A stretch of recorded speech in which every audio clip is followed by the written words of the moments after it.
Bonjour et bienvenue sur ma chaîne YouTube. Aujourd'hui, nous allons aller à la frontière. Nous allons effectuer un trajet entre Pointe-Noire et le Cabinda. Donc là, nous avons pris notre Sanson au grand marché. Le Sanson ne coûte que 1500 les samedis et 1000 francs normalement les autres jours, les jours ordinaires. Les week-ends, c'est 1500. Voilà. Donc là, nous quittons le grand marché pour se rendre à Massabi. Massabi, c'est la frontière du Cabinda. Voilà, c'est la frontière qui lie le Congo-Brazzaville, précisément Pointe-Noire, et l'Angola, précisément le Cabinda.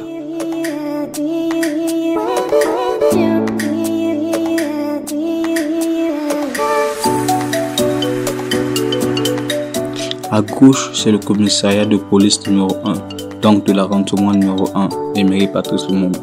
Et ce PSP est appelé PSP Lumumba.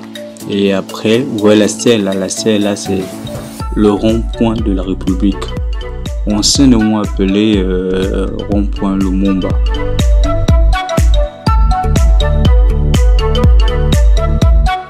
À ma droite, peint en bleu, c'est le centre d'identification nationale. C'est là où on fabrique les livrets, les CENI, carte nationale d'identité. Voilà, si tu as besoin d'un livret, c'est là-bas.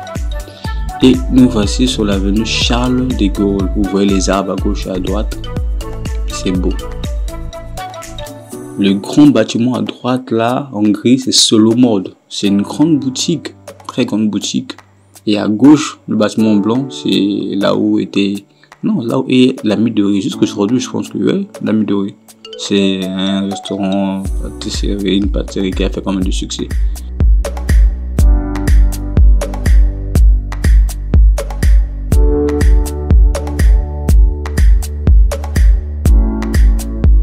Là, c'est un casino à droite. À gauche, ce sont les impôts. À droite, c'est l'ex-direction d'Azur. Et à gauche, là, c'est la bourse de travail. Si tu prends la droite, là, tu vas vers l'hôpital Assisi. Attendez, je vais du chauffeur qu'on est à l'hôpital Assisi. On change de trajectoire. Voilà. Là, nous sommes sur la trajectoire de l'hôpital Assisi. À gauche, c'est le tribunal d'instance au Pointe-Noire. Tribunal d'instance, je pense que c'est un tribunal. Point. Je ne sais pas si c'est l'instance ou pas, mais c'est un tribunal. Et à droite, c'est le mur de l'hôpital Assisi, vous voyez. Et à gauche, là, le bâtiment, le meuble, là, c'est, je pense, le consulat de l'Angola. Voilà, le consulat du pays où nous partons.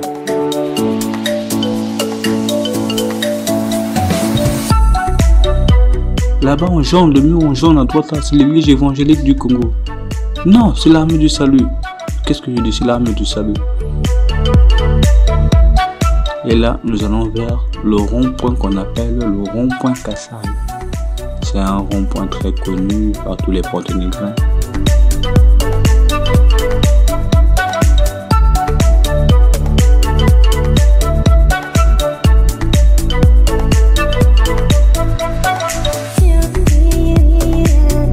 Vous voyez, Pointe-Noire est belle, très belle ville. Vous voyez ici taxi bleu, des immeubles comme à Dubaï. C'est quand même beau, hein? Et à droite là, c'est un bâtiment, je sais pas si c'est pour le pétrole, ben, je sais pas, c'est un beau bâtiment. En jaune à droite, là, SNE, ex-SNE, c'est devenu quoi aujourd'hui? Et carré, donc EEC. Et là, ce sont les feux rouges. Ce sont les feux rouges. Et là, c'est du vert. On peut aller. Let's go. Voilà. Ça, c'est le centre-ville. Là-bas, devant à droite, c'est la Micodec. Pour ceux qui veulent créer des comptes et épargner de l'argent. Dites-moi un peu en commentaire. Comment est-ce que vous trouvez la ville de Pointe-Noire? A-t-elle changé ou c'est statique ou c'est toujours la même?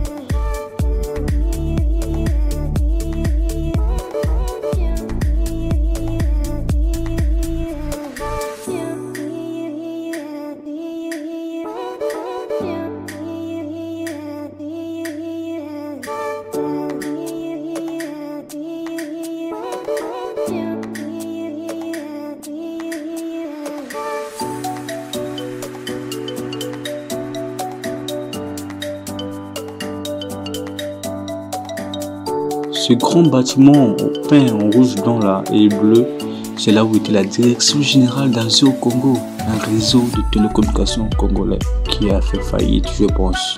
Oui, ça fait faillite. Et ici, nous sommes au contrat du kilomètre 4. Et à droite, c'est là où on vend les chiens, la nourriture des chiens. Bon, nous allons dévier parce que là-bas, les travaux, donc on ne peut pas aller. Je dévie. Et là, nous sommes en Pita. Il y a des bâtiments, des logements sociaux construits par l'État, ou je ne sais pas si c'est un entrepreneur d'État. Mais c'est des logements sociaux qui sont mis en location. Ça coûte quand même cher. Là, c'est l'embouteillage. Oh là là, votre noir, c'est ça.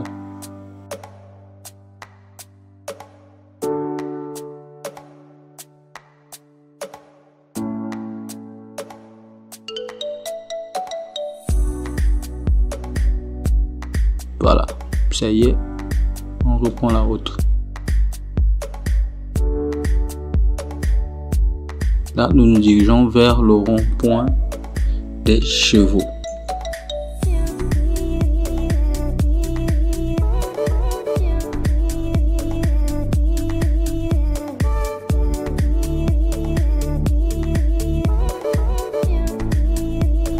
Voilà, donc à droite, là, le long bâtiment rouge, là, c'est le centre hippique. Et ça, c'est la voie de Mpita. À gauche, c'est le CAM 4. À droite, c'est le quartier Mpita.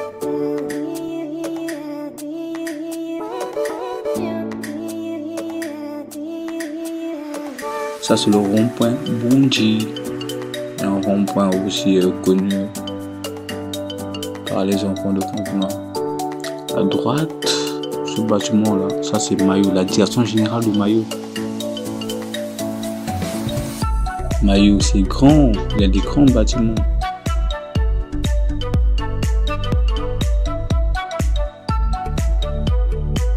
Ça, c'est la voie de Mpita. Vous voyez comme est-ce qu'elle est belle.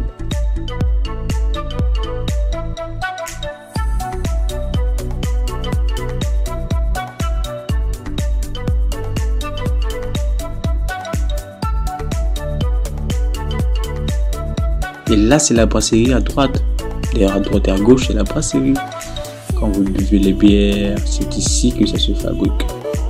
Vous voyez, il y a les cuves et tout ça. Avec la marque Classe qu'ils ont brandé à gauche et à droite. Comment est-ce que vous trouvez cette avenue? Ce goudron est très bien fait. Avec des poteaux peints en bleu. C'est propre, c'est clean. Ça, c'est vraiment Pointe-Noire. Ici, c'est l'ex-OCI ou OCI. Je pense que c'est l'ex parce que OCI, je pense que ça n'existe plus. Office congolaise de l'informatique. En tout cas, ça existe toujours. Je ne sais pas trop. On dirait il faut essayer de vérifier. Le commissariat de Tompi. Ah, c'est le PSP de Mpita. Et là, nous nous dirigeons vers Timbaba. Vous allez voir Timbaba.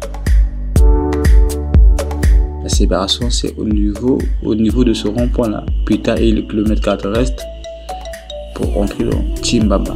Parce que Timbaba, c'est la seule voie qui mène à la frontière. Là, nous entrons dans Timbaba. Nous sommes dans Timbaba. Bienvenue à Timbaba.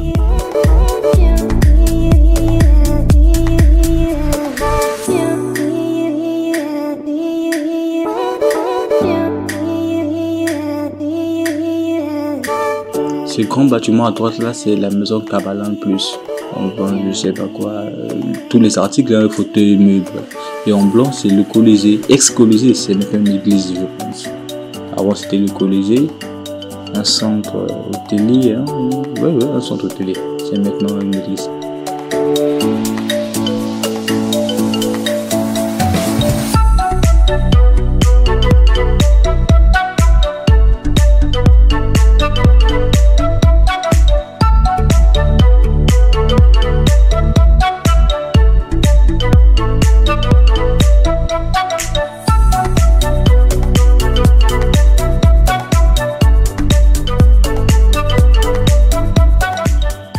La ville est en pleine construction. Il y a des nouveaux bâtiments qui vont bientôt voir le jour, des bâtiments qui sont en travaux. Il y a beaucoup d'investisseurs, des gens investissent, des Congolais, des diasporas investissent pour le pays. Et ça, c'est très bien.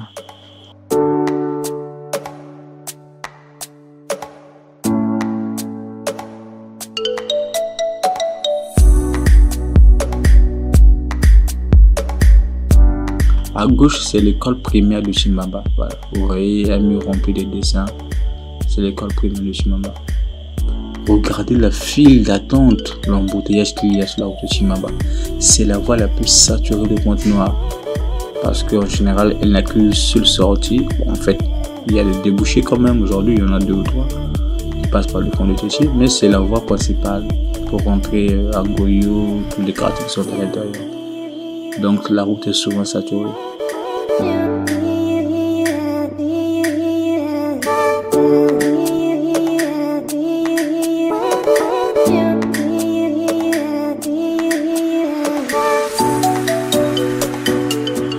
En tout cas, à Chimamba, moi je ne connais rien, je ne connais même pas les bâtiments de Chimamba.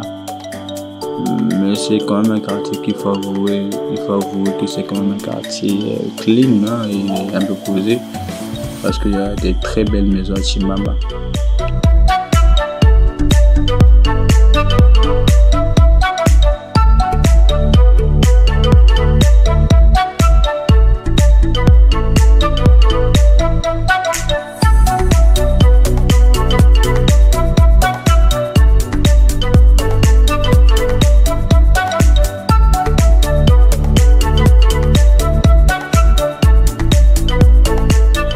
Chimamba, je connais pas trop, je sais pas ici c'est quoi, mais je pense que c'est une pâtisserie. Le seul endroit que je connais, c'est l'arrêt SNE, et l'arrêt SNE, c'est ici.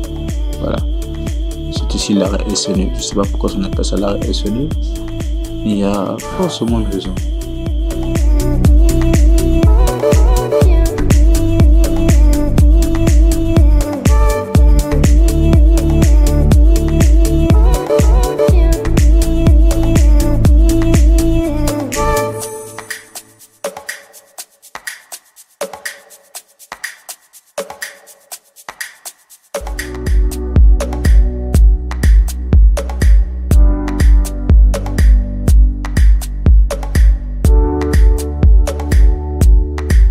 Oh, ce chauffeur a fait un déplacement. Ah, le chauffeur le compte non. Bah, ce que vous roulez comme bang.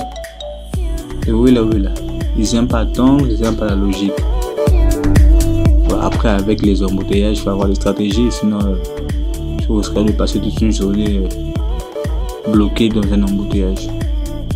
Donc, les chauffeurs de bus ont l'habitude de dévier, de forcer le passage afin de vite sortir. Et là, nous allons, après Chimamba, nous allons à Mayinga. Mayinga, c'est le premier quartier qui vient après Chimamba.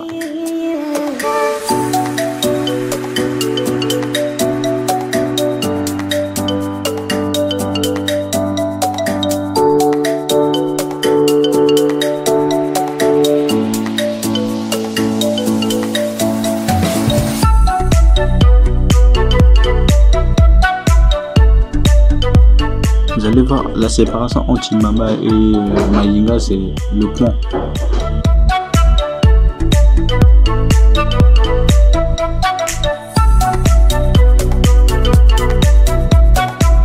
Là, nous sommes au pont. Vous allez voir le pont. C'est assez rapide. C'est assez rapide, mais vous devez être attentif. Là, il y a le pont. Ouais, là, nous sommes sur le pont de Mayinga. C'est la séparation de Chimamba et Mayinga. Voici le pont. Et vous voyez, même Mayinga est bien bâti. Hein. C'est bien construit. Vous voyez de nouveaux bâtiments qui vont voir le jour bientôt. C'est vrai qu'il y a un peu du sable à gauche et à droite de part et d'autre. Mais bon, ça va s'améliorer, je pense, d'ici 2 ans.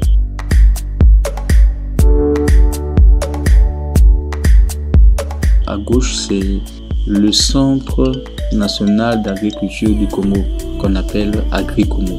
Donc c'est ici qu'on cultive les ciboules, qu'on cultive beaucoup de choses. Et je pense qu'il y a aussi des éléments de bétail qui vendent là-bas. Agri-Congo, c'est grand quand même. Donc si tu as un projet agricole, il faut aller à l'Agri-Congo. Je pense qu'ils vont t'aider. Je pense qu'ils peuvent aider.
rentrés dans Ngoyo, nous sommes rentrés dans Ngoyo. Ngoyo qui était un village à l'époque, qui aujourd'hui est devenu un grand quartier avec des très belles maisons. En tout cas, je vous assure, si vous avez besoin de très belles maisons à des très bons prix, très bas, c'est le quartier Ngoyo qu'il faut solliciter. Mais le défaut de ce quartier, c'est la voie. Il n'y a qu'une seule voie principale et souvent il y a l'embouteillage pour rentrer et sortir. Sinon, c'est un bon quartier. Il y a des belles constructions, des maisons qui coûtent moins cher. Tu peux avoir une maison de 2 chambres, salon, moderne, avec cuisine, tout interne. Même à 35 000 francs. Vous imaginez, alors qu'ailleurs, c'est dans les 70, 80. Ngoyo, vous pouvez l'avoir à 35 000 parce qu'il y a vraiment des belles maisons. Et les gens n'aiment pas Ngoyo parce que il y a l'embouteillage. Sur Ngoyo aussi, je connais rien, parce que je viens rarement, vraiment rarement. Je peux venir à Ngoyo peut-être 2 fois l'année ou 1 fois l'année.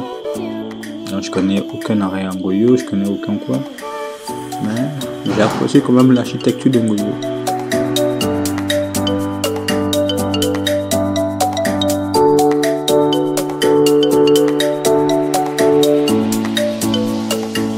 Et après Ngoyo, je pense que le quartier qui va s'en suivre, c'est Côte Matev.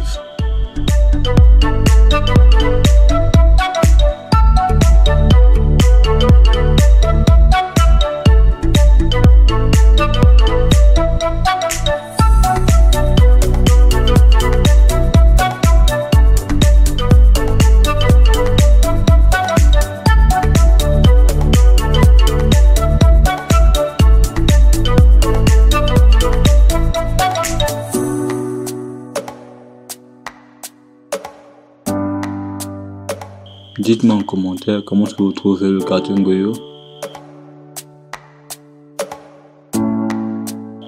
Et surtout, n'oubliez pas de vous abonner et de laisser en commentaire ce que vous voulez que je fasse pour vous, ce que vous voulez que je filme. Laissez en commentaire les idées que vous avez, proposez des idées, proposez des sujets. Et désolé parce que je ne publie pas trop, je ne fais plus du bon contenu et du grand contenu parce que j'ai un problème de temps, vraiment un problème de temps avec mon boulot. Donc d'ici peu je vais m'y mettre.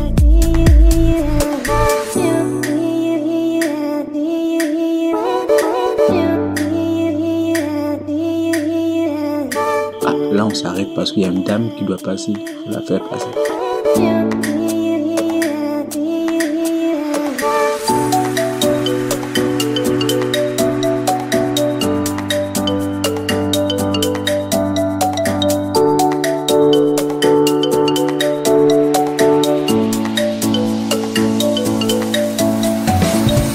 Vous voyez les chauffeurs de Pointe-Noire, ils aiment doubler et c'est comme ça qu'ils font des accidents matin, midi, soir. Ils aiment pas attendre, ils ont horreur d'attendre. J'avais comme un peur, j'avoue, ils roulaient trop vite ce chauffeur.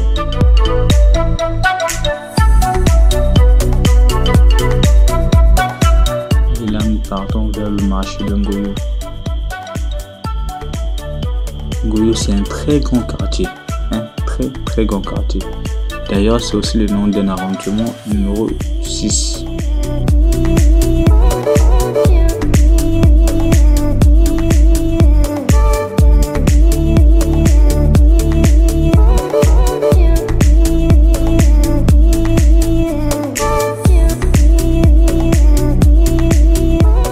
Nous sommes au marché de Ngoyo.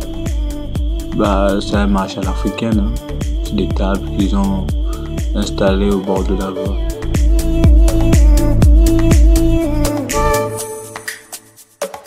Et ces grands bus là, c'est ce qu'on appelle le bus mal à l'aise. Ce sont des bus de l'État.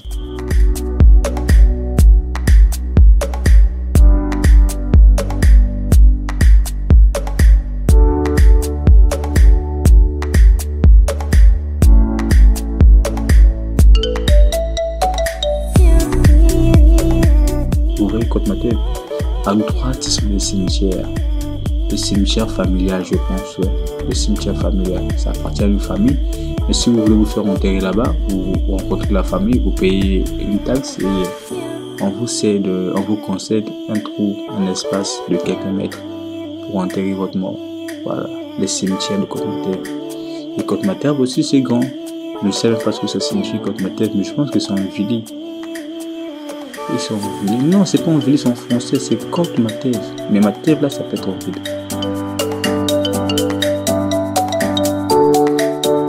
Vous voyez des policiers à gauche, à droite, parce que nous abordons la route de la frontière. Donc les policiers doivent être là pour pouvoir surveiller les véhicules qui entrent et qui sortent, parce que là, nous abordons la route de la frontière.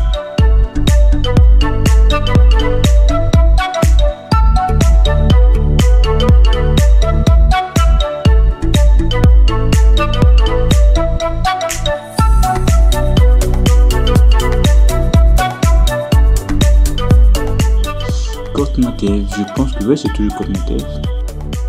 Après Côte-Matève, je pense que c'est N'Djéné. Oui, après Côte-Matève, c'est N'Djéné. Donc là, nous sommes à Côte-Matève. C'est encore un quartier désert. Bon, désert, c'est peut-être un peu trop dit, mais c'est encore un quartier pas trop exploité.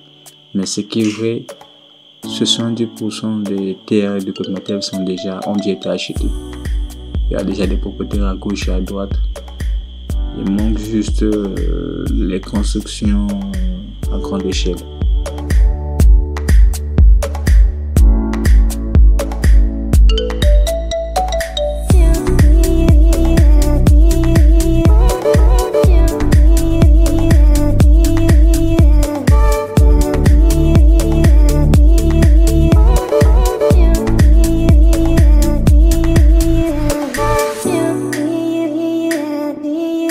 Et là, nous sommes à N'Djéné. À droite, c'est l'entrée de plateforme pétrolière, je pense. Oui, plateforme pétrolière. N'Djéné, c'est le village du pétrole. C'est là où Total est basé. Pas mal de compagnies pétrolières sont basées aussi. N'Djéné, pour forer du pétrole.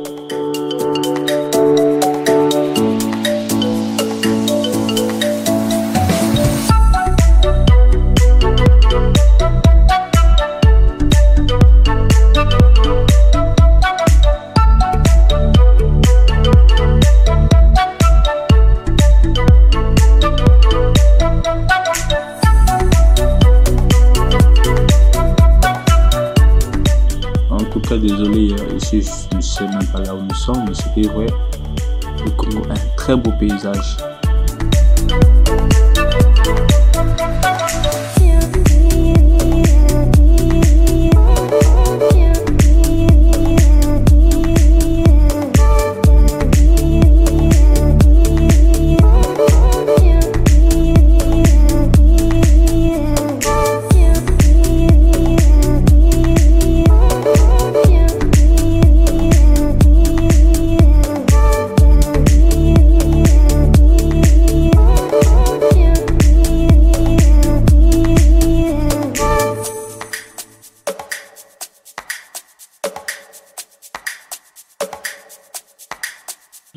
Là, nous abordons la zone Fouta.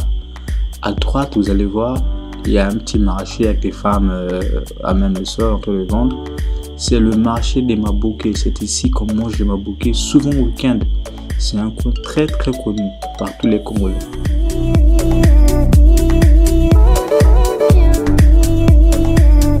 Nous abordons le péage de N'Djéné.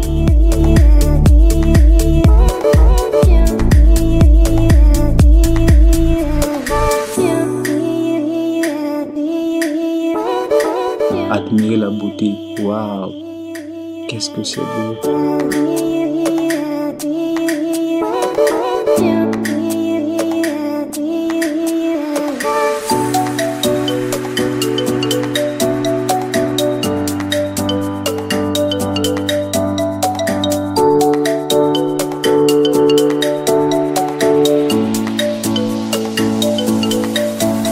Là, nous sommes à l'entrée du péage, on se rapproche du péage. Là, nous sommes au péage du Tiambandjassi. Voilà, c'est le péage qui nous mènera vers la frontière. Après ce péage, nous entrons dans la zone frontalière.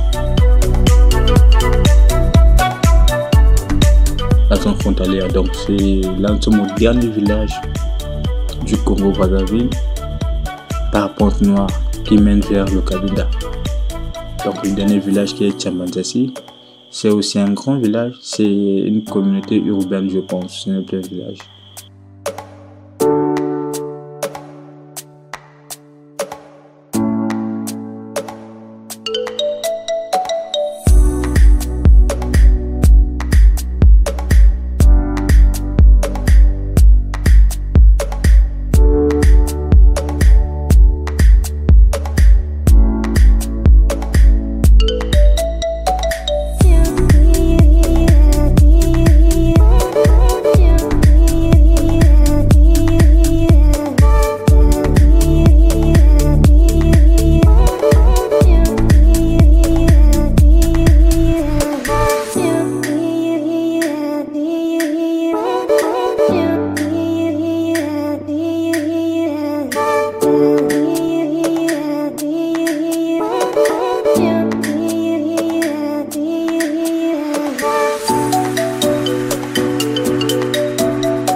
Vous apercevez déjà ce monsieur sur le toit d'un véhicule. Il revient forcément de la frontière, donc il charge son véhicule pour pouvoir rentrer sur Pointe-Noire. Ça, c'est la zone frontalière. Vous voyez ce gars des sacs rouges, c'est des nattes qu'ils ont achetées à la frontière. Vous allez voir, tout le monde ou presque achète ces sacs-là. Ce sont des nattes vendues à très bon prix à la frontière et revendues à un bon prix aussi à Pointe-Noire. Là, nous sommes à la frontière. Malheureusement, je ne peux pas filmer plus loin parce que c'est interdit de filmer. C'est une zone stratégique. Et vous voyez, il y a des coraux. Vous voyez l'afflux, vous voyez comment les gens sortent avec des marchandises. Ils reviennent de la frontière, vous voyez. Ce monsieur en vélo avec son petit carton. Vous voyez ces dames, ce monsieur. Il revient de la frontière. En tout cas, je vous assure qu'il n'y a pas moins de 1000 personnes qui passent par ici chaque jour. Surtout les week-ends, il y a vraiment du monde.